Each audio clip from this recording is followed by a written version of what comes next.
Good morning, everyone. I'm Kevin Allen, and I'm joined by my usual broadcast partner, former NHL defenseman Tom Laidlaw, who played for 11 seasons with those New York Rangers and Los Angeles Kings.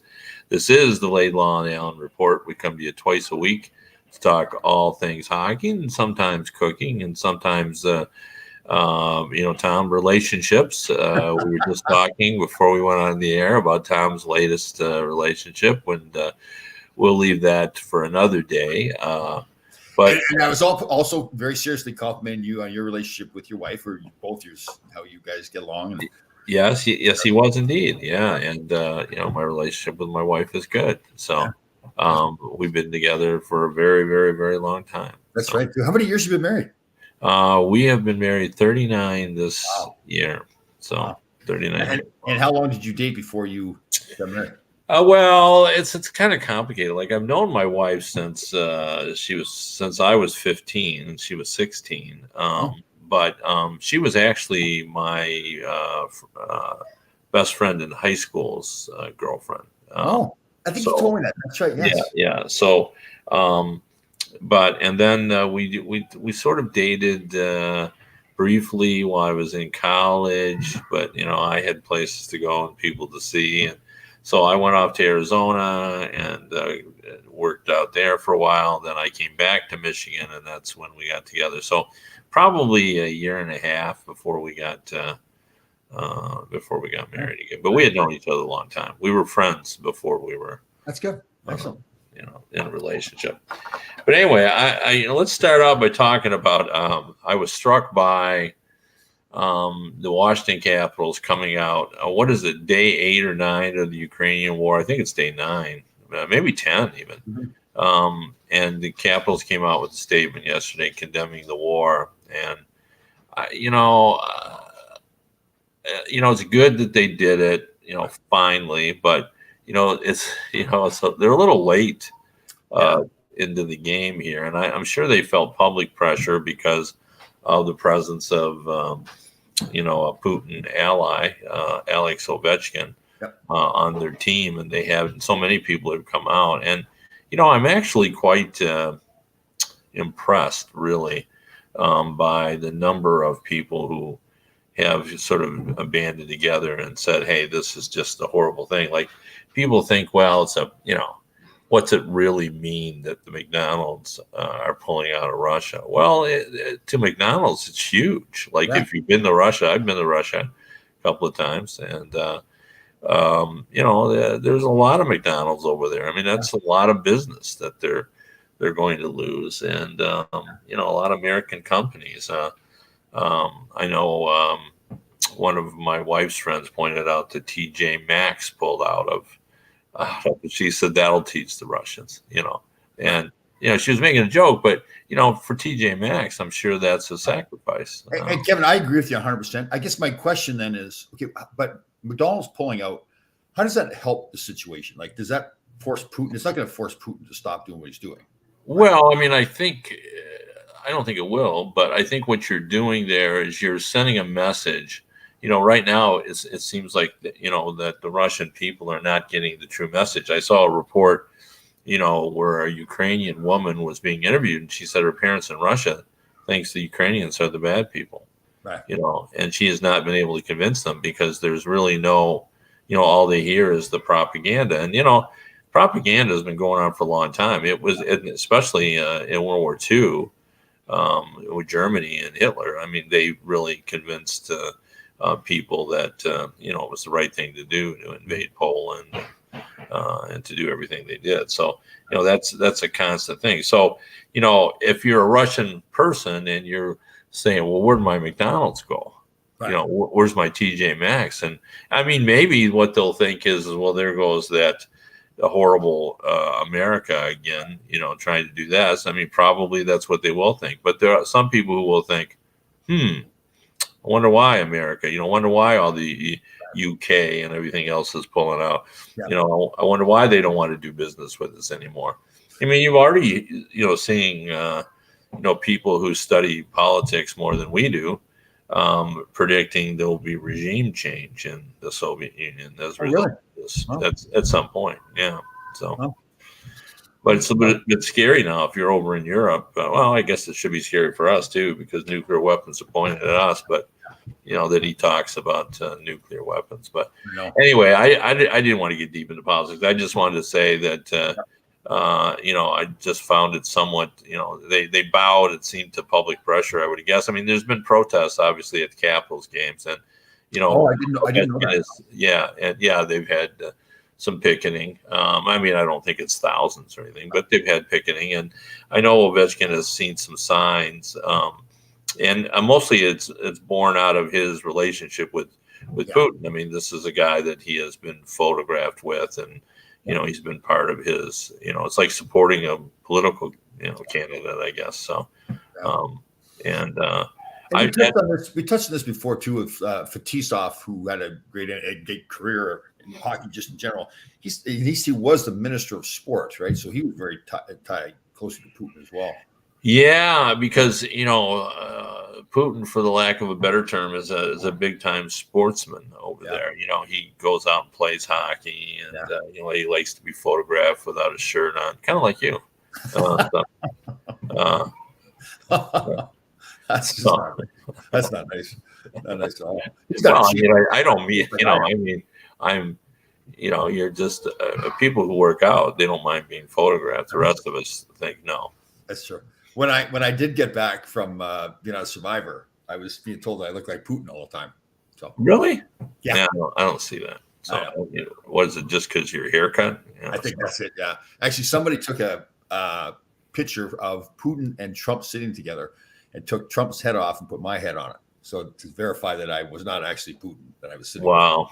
Yeah, man, you guys take ribbing to a much higher level than That's a great topic, actually. The hockey world is like that. I remember we were out in Los Angeles and I invited the whole team over to our place. We had a pool in the backyard and we had a little party. We invited some of the neighbors. And when when the team left and the neighbors stayed around for a while, they were just sitting there. They were speechless. And they're going, like, do you guys hate each other? Because we were picking on each other so much. It's hard to describe. And it's going to sound demeaning when I put it like this, but, you have to think about it in a fun way. But when you're a group of hockey players together, teammates, it's often like watching a bunch of high school kids. And you're giving us credit for high school kids. I mean, just in terms of the, the camaraderie and the hijinks. I mean, it's the kind of thing where if you're at a pool party, guys will get pushed in. Oh, totally. Yeah. So I'll never forget my first year in the NHL, and Phil Esposito was still playing. Great career, legendary player. We would play this game where you would hold your fingers and your thumb in a circle, and you tried to get the other person to look at this circle below the waist or below the shoulders. It was, and if you got them to look at it, then you go over and punch him on the shoulder and wipe it off 3 times. So here I was doing this with Phil Esposito. He was in his 40s, whatever, and he was loving it. He was like a little kid. Yeah. Well, I mean, that was a good, I've always searched for a way to kind of describe what it's like to hang out with, hockey players, pro hockey players. But think about it this way, you go to your neighborhood barbecue and there is a pool there. It's an in-ground pool. And, the neighbors are all there. And a guy walks by the pool and he's got a drink and he's talking with his wife and the neighbor. And a guy just walks up and pushes him in the pool. If that happens at a regular barbecue, everybody's aghast. Like, what are you doing? Yeah. If that happened at a barbecue with a team full of players, there'd be laughing and people would just be, having a great time over it. And, as the guy pulled out soaking wet, he'd be laughing his tail off at it. Oh. It's kind of hard to describe, man. Yeah, it is. I often tell the story of, Brian Burke, Harvard educated lawyer, Ron Wilson, his, very close friend. They went to Providence together. Highly educated, successful coach, very articulate men. When they get together, it's like 2 15-year-olds. I've been with them. I've witnessed this. It's almost hard to describe. I mean, it's almost as bad as you're ugly. No, you're uglier than me. Oh, totally. Yeah. If we want to talk ugly, right. it's you. Wayne Gretzky first got traded to LA, and we were in training camp.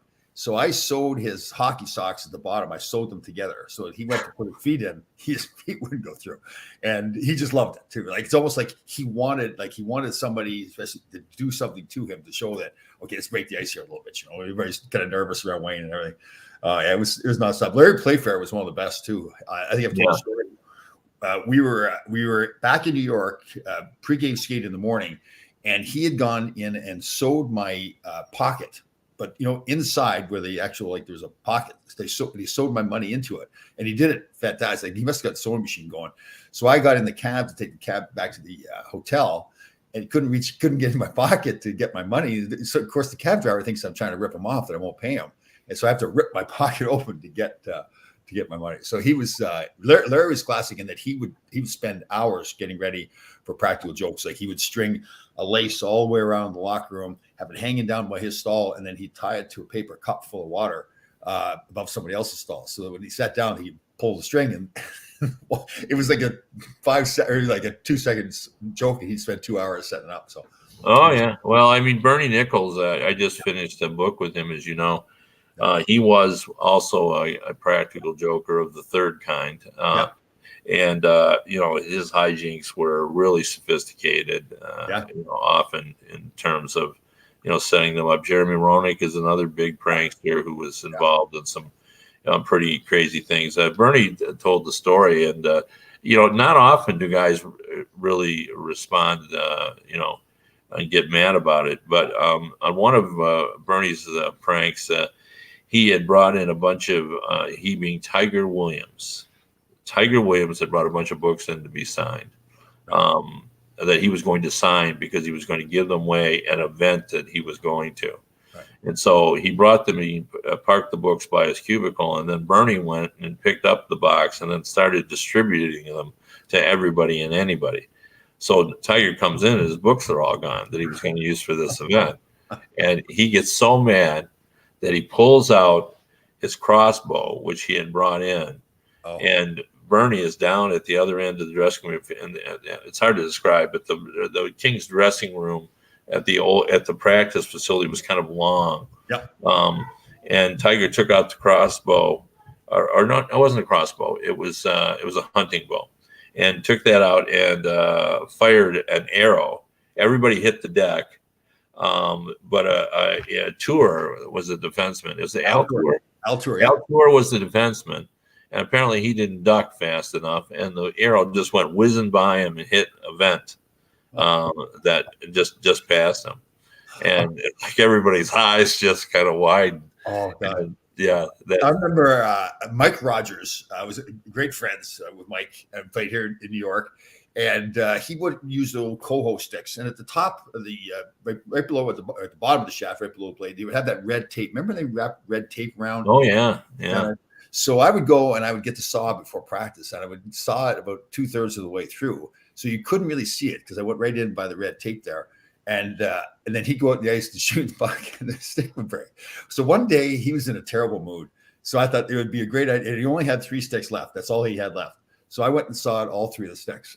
Oh my gosh! So he went on the ice, shot the first time, and everybody else on the team knows that this is going on now. So they're all watching him. They're trying not to stare at him, but they're watching in the corner of their eye. Shoots the first one, breaks a stick. He looks at me. If you did this to any more of my sticks, that's it. I'm going home. And practice about to start. Goes and grabs the second one. Stick breaks again. Now he's fuming, right? And the guys are dying laughing. The madder he gets, the more the guys are laughing. Grabs the last one. That's it. If you broke this one, or if you saw this one, I am going home. And he got the last one broken. It was just hysterical because the whole scene, the more mad he got, the funnier it became. He obviously didn't go home for practice, but. Well, one of my favorite things, which was pretty common, was the rearranging of the furniture. It used to be in the old days. Now you can't get away with this now because you pretty much have to give up your firstborn and 3 pieces of ID to get a key to a hotel room. In the old days, you could just go down and say, I'm Bernie Nichols. Give me the key to Bernie's room, and then you could go up and they would just rearrange the furniture. And just move it out into the hallway and just set it up like it was a hotel room. So. I told you they did that to Bob Bourne and I in last year. Yeah, right. Now you just wanted to lay down there and go to sleep, right? Yeah, we'd have a couple of adult beverages, so we thought we'd just fall down and go to sleep. But the security would let us, Yeah, adult beverages. Mickey Rebner calls them ginger ales. So, yeah, we had a few ginger ales. Yeah, Yeah, free details. so yeah. So, all right, let's move on. I want to talk about a few things.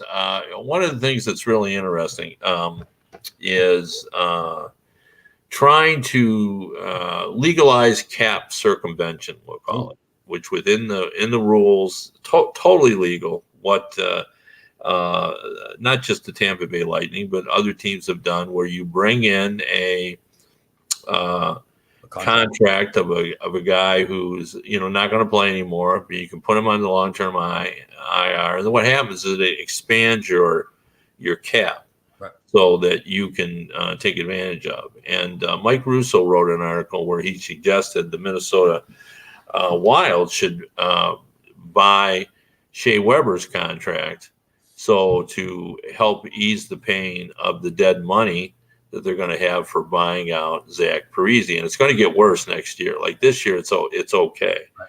But starting next year, it's going to be $12.7 million per season out of an 81.5, a flat cap, really. So that really makes their cap 69. But if you bring in Shea Weber's big number contract, then of course he goes on there and your cap really becomes like 89 million, and then that 12 now takes it down, and now you're down to 77, so it's not as onerous. I think it's a heck of an idea. And they should put adjust the CBA so that they cannot do that. Is that what you think is a good idea? No. He thinks that's what the Wild should do, and I think that's what the Wild should do too. If it's in the rules, it's it's totally fine with me. I don't think there's any, people say, well, it's just another form of cap circumvention. No, it's not. It's legal. Yeah. Totally. It's just like tax laws. If your accountant says, hey, I found this thing where I'm going to save you $3 million. What do you say? Well, no, I don't want to do that. I want to pay my fair share. Or do you say, oh, save me $3 million? So. And it's not like it happens that often either. There isn't that many cases of that out there. So it's no, but it's funny how it happens to the teams, that are important. Yeah. So, well, Vegas is doing it this year, right? They've got, because of Stone's injury, they've got away with that, right? Yeah, but that's their own guy. I think it's different when you're bringing in guys, like I don't remember who it was, but who did? Would Stone have gotten the surgery had it not been for that? I mean, that's what we don't know, right? Yeah, we don't know. I don't. To me, that's a double help, though. I've said this on radio, because say Stone wasn't going to get the surgery, but he was going to be in pain all the time. He was going to be miserable trying to play. Now he's going to get healed. Yeah, and he's going to be fresh. Like, all of his wounds are going to be healed. I've had so many players tell me through my career of covering the NHL that when you're out for an extended period, I mean, it's not ideal because you have some rust and so forth. But one thing that is nice is when you come back later in the season, you don't have all those wounds and bruises and soreness that you've had from playing, 82 games. You're fresher. So now Vegas adds a guy in Eichel who missed the first part of the season, and now at playoff time they'll add Stone, who's missed the last part of the season. So, and you'll have two guys who are a little fresher than guys who have been played all season and been blocking shots and got bruises, and they just got to make sure they make the playoffs, right? Yeah, no, and that's not a lock. Like there's a real race going on there. Yeah. I was looking at the record last 10. They're 4-5-1 the last 10. So it's not like they're lighting it up as a team either, right? So no. The a lot of other things going on too. It's the Sharks are making a late bid to sign Hurdle, and there's been a back and forth. And boy, once there's a back and forth, like I feel then, this is probably going to get done. Right. Because if he didn't want to be there, there would have been no fourth. And why would they wait until now to decide that they want to sign him? So before they were saying, no, they wanted to sign him before, but now they're getting serious about it. Is my point. So they've always wanted to sign him. Okay. So and he said that he wanted to stay there, or is he? Well, he countered. So that's he voted with his money. Yeah. So. I got a question for you. Austin Matthews scores a hat trick last night. I think he's the leading scorer in the league, the goal scorer in the league. I think. So can we say that he's as good as McDavid now, or can we say that? That's a great question. The problem is you got to define greatness. Because it means different things to different people. If you ask me who the most talented player in the league is, right, I'm going to say Connor McDavid. Right. But Austin Matthews, what he's doing is, and he's a two-way performer. But if you're going to play a game and you can have any player, don't play one game, you can have any player. I think I'm taking Connor McDavid. I'm taking Shesterkin. So just Shesterkin, okay. Yeah. So I wasn't really considering goaltenders, but okay, you're ice skaters, okay. Yeah, but I'm fine with that. Because usually you would take a goalie first. Well, you just look at the way, and again, I can't blame Georgiev. They lost last night in Minnesota. The Rangers did 5-2, and I can't blame Georgiev totally. I think they've just gotten so used to when Shesterkin is playing. That's locked down. You know that he may let in 3 at the most, but most nights it's 1 or 2 goals he lets in, and the Rangers score enough to win. So, yeah. Here, and on that subject too, Susan is asking a question. Georgiev hurting both the Rangers and himself in the trade market. He's not playing like a number one, which he was. Well, first of all, he hasn't been playing that much. Susan, you're not wrong, Susan, is saying that. He hasn't been playing that much. And that's the tough thing. And he even Gallant touched on this in the press conference about they have to get him in there. But the problem is Shesterkin is just so good. It's like every time you take Shesterkin out of the lineup, it's like you've hurt your hockey team. You hurt your team's chances of winning. Yeah.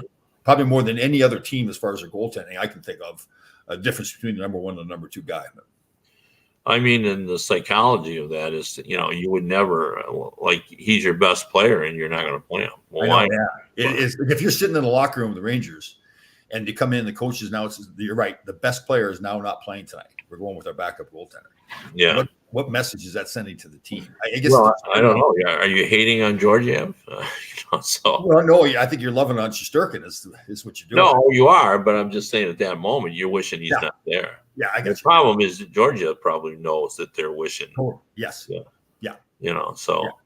Yeah. Because when they both came up, I think people were still speculating that Shesterkin was going to be better than Georgiev, but I think it was more of a closer battle. Now it's not a battle at all. Here's a question that I've never really asked anybody, and you'll be one to answer that.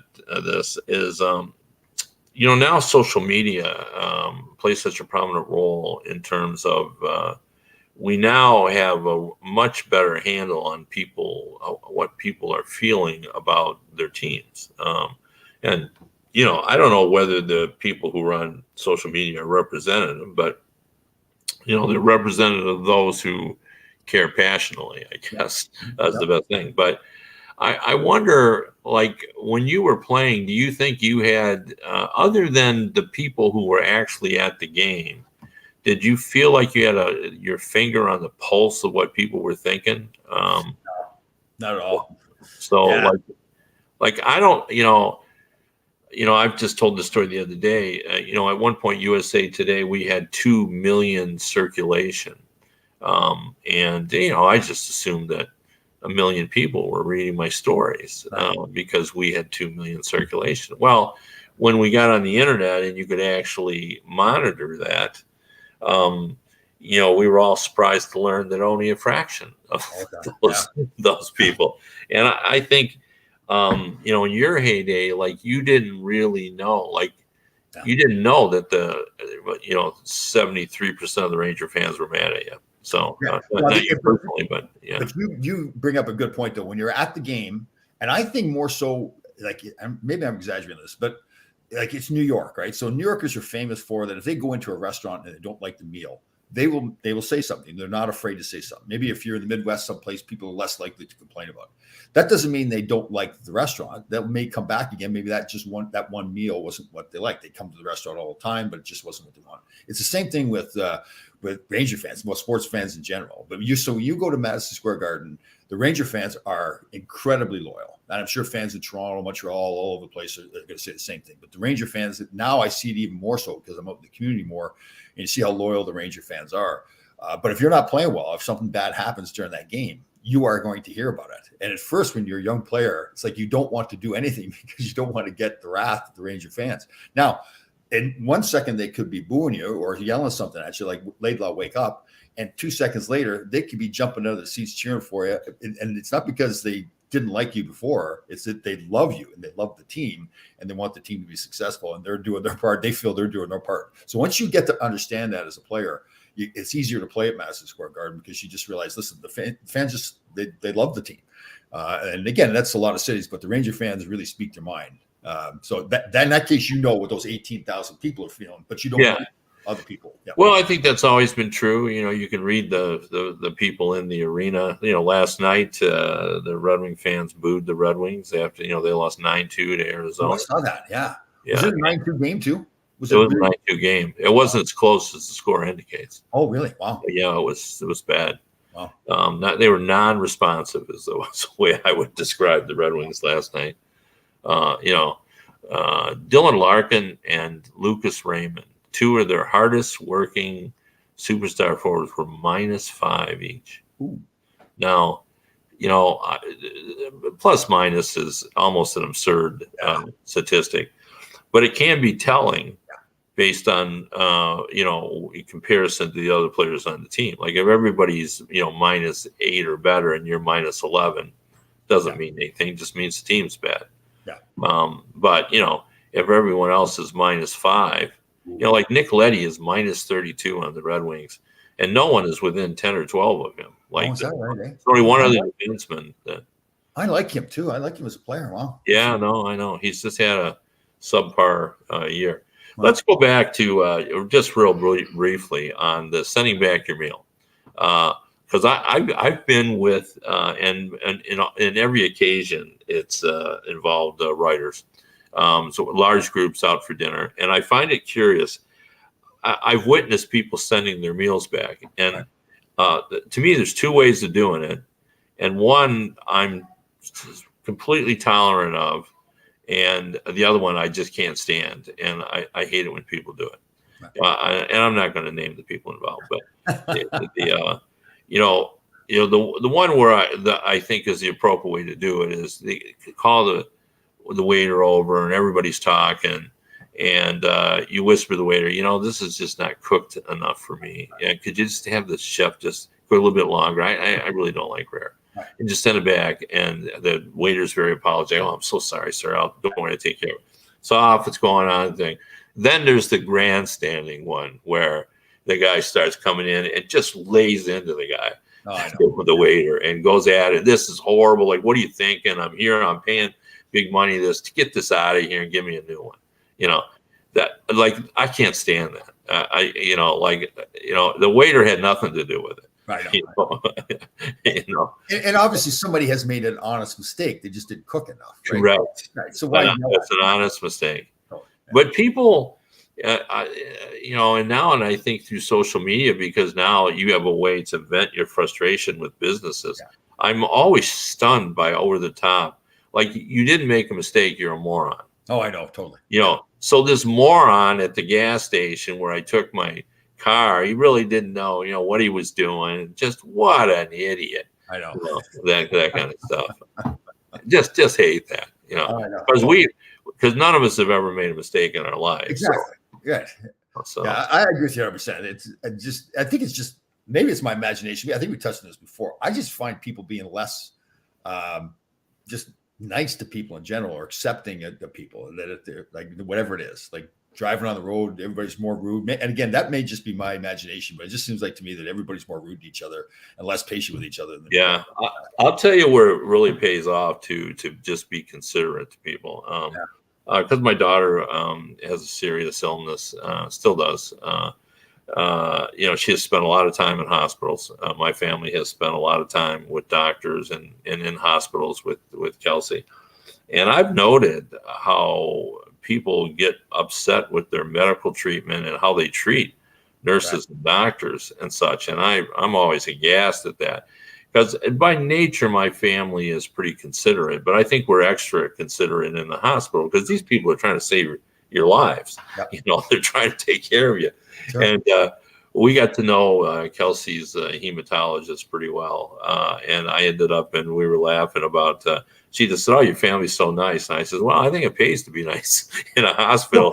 That's a great point too. Like, what do you think when you start yelling at a nurse or a doctor? Well, that's my point exactly. And I was joking with her, and she goes, "Yeah, I know what you mean." She goes, "I get some patients where rather than save them, I'd rather throw them out this window because they're so, And I'm thinking, yeah, I rest my case, So Well, I can't remember if I told you the story or not, but it must have been 3 or 4 years ago. I was leaving a charity event in Long Island, driving home, and admittedly, I was driving too fast. I was changing lanes, not signaling like I should have. And a police officer pulled me over, rightfully so. And he comes to the window, and I realized I was wrong. And he says, "What's your hurry?" And I said, "You know what? It's me being stupid. I apologize. I shouldn't have been doing what I was doing."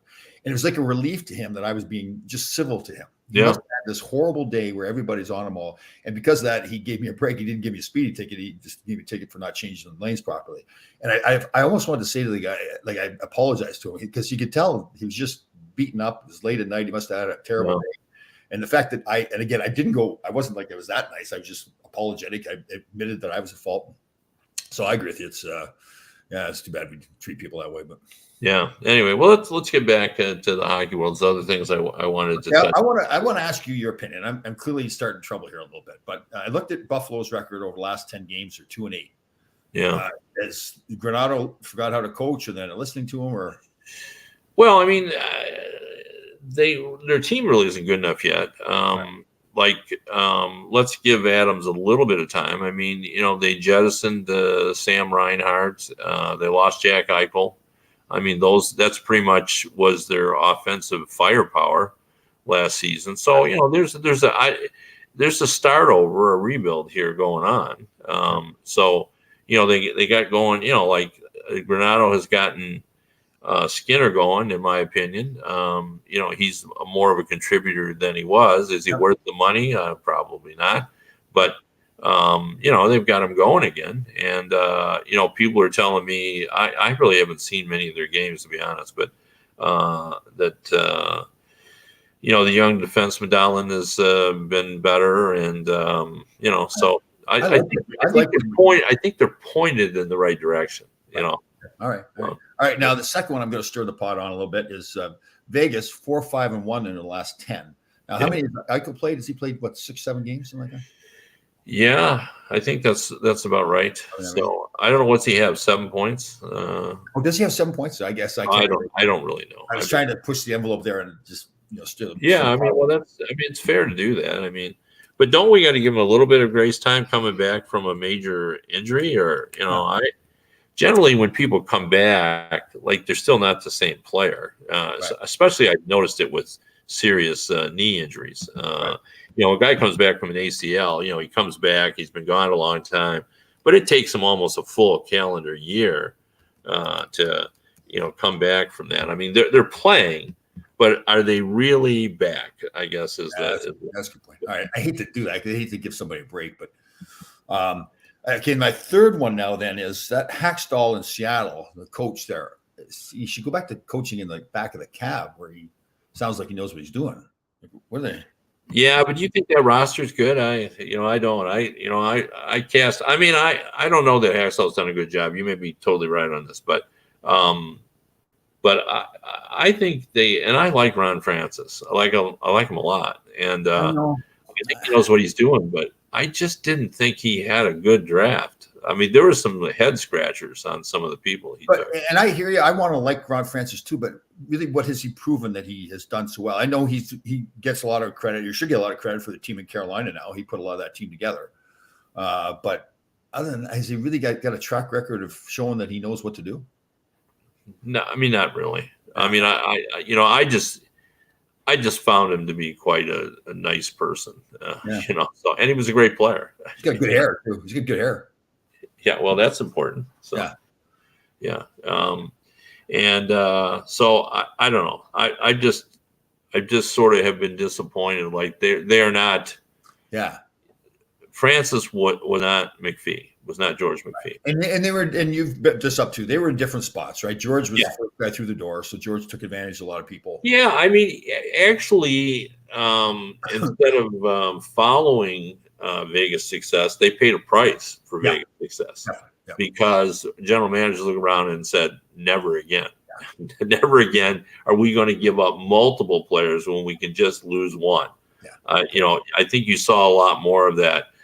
Back like the Minnesota team gave up like 3 good prospects to prevent them from taking one guy, and the Anaheim did that. He gave up Shea Theodore, and and so nobody did that this year. So that's it. The remarkable thing to me too is they signed or drafted or in expansion draft guys that had term on their deal, or they signed them right away. So they have a bunch of guys now that are really untradeable. Like they should have, when you're expansion team at the next trade deadline, you ought to have 4 or 5 guys. Yeah. And they don't. I know. They got Giordano and maybe Yarncroc. I know. And then I joke around about the coaching with Hackstall there, and it's really not fair to him because he doesn't have much of a track record either. But I guess I was such a big fan of Gallant, to see how well the Rangers are doing with him now. Did they ever go talk to him? Maybe they did go talk to him. Maybe they made him an offer and he didn't want to take it. But there was a guy that had a big hand in the success of Vegas, the previous expansion team, and you don't go to him. I kind of question that. But yeah. Well, it'd be interesting too. I think a lot of teams are disappointed that the Dallas Stars have gotten their act together and have gotten in the playoffs, because there'll be no Klingberg and no Pavelski. In the trade market, no Braden Holtby for those who needed a goalie. So what happens if Edmonton doesn't make the playoffs again? I mean, we're big fans of Kenny Hall and the GM there, but I don't know. I mean, I assume he would be in jeopardy, but I don't know what they would do. Got to say themselves enough for the carousel. They've been firing coaches and general managers, people coming in and out of there. They don't have a goaltender, and he's Kenny didn't really do much about that. But maybe there's no options for him either. Maybe he tried to do something, but. Well, I mean, I think he did look at the goaltenders in the off season, but once he struck out, he poked around at Markstrom. Yeah. But he didn't get him. Yeah. So makes it worse. He's right down the road in Calgary, right? So. Yeah, and playing well. Yeah. Well, it's worse that Calgary, is a better team. Yeah. The Edmonton has Draisaitl and McDavid, 2 of the greatest hockey players, and I'm going to say in the entire universe. Yeah. I don't know what the talent is like on Mars, but in the universe, and yet we don't even know whether they're going to get in the playoffs. I know. That is, And let's go back to like Adam Larson is playing in Edmonton. I know. He should be in Seattle. He should be playing in Edmonton. I know. Yeah.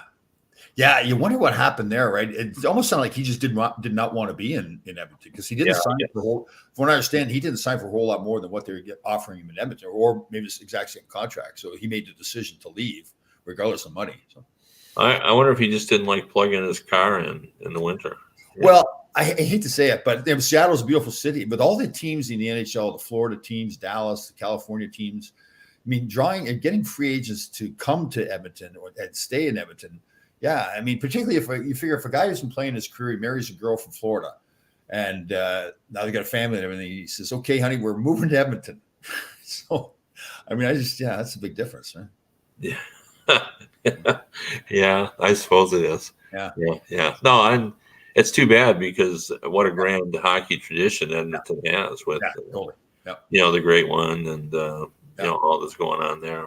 Larry Melnick played there too, so yeah. In Detroit, we just talked about the 9-2 loss, and as I said, the players were non-responsive in that game. And on social media, there's people have the pitchforks and torches out, and they want Blashill, gone.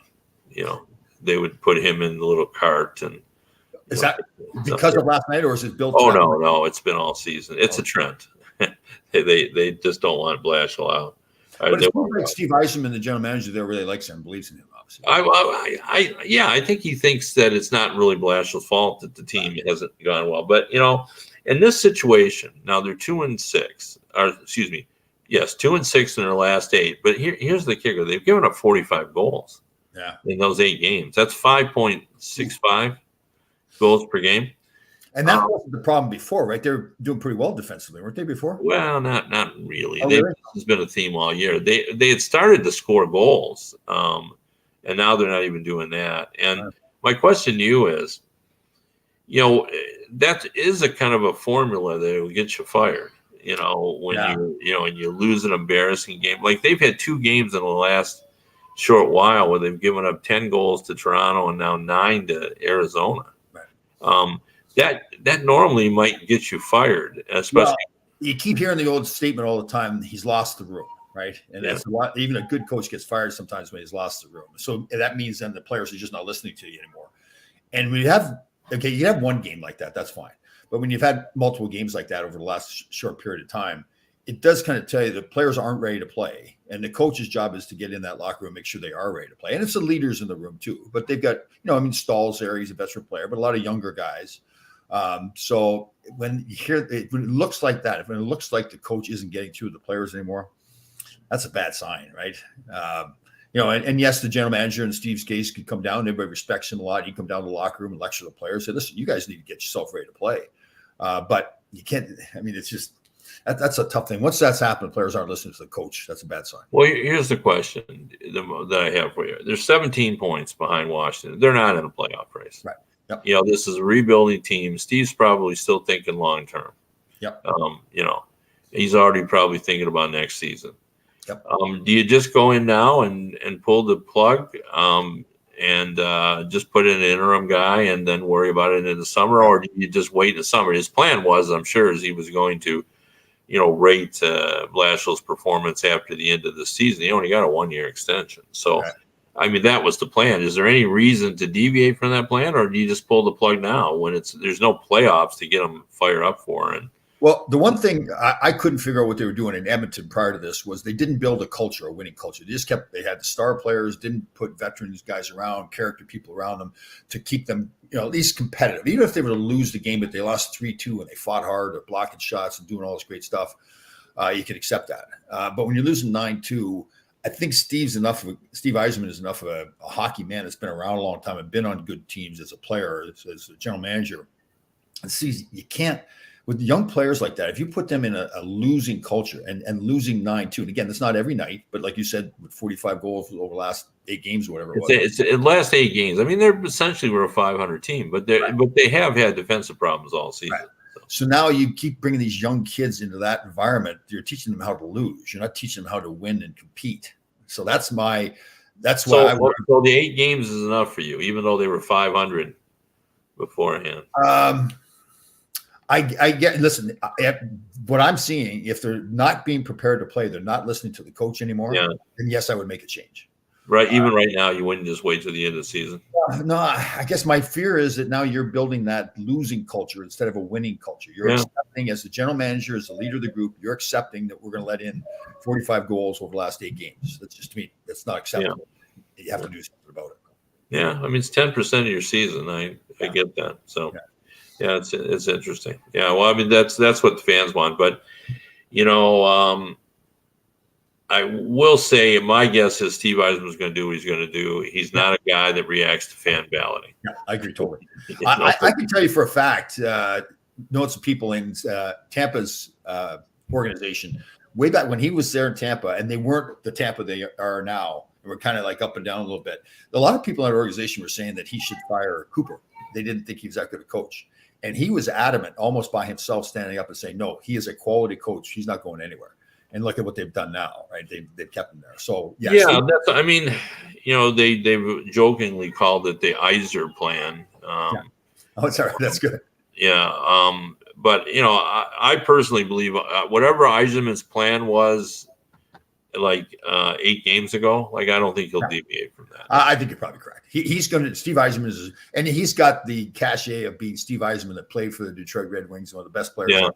He built the team in Tampa, so everybody's believing that Steve knows what he's doing. So if he doesn't do something, it's not like they're going to be. Maybe the fans are yelling to get Blashill fired, but I don't think they're saying that Yzerman doesn't know what he's doing and he should lose his job either, right?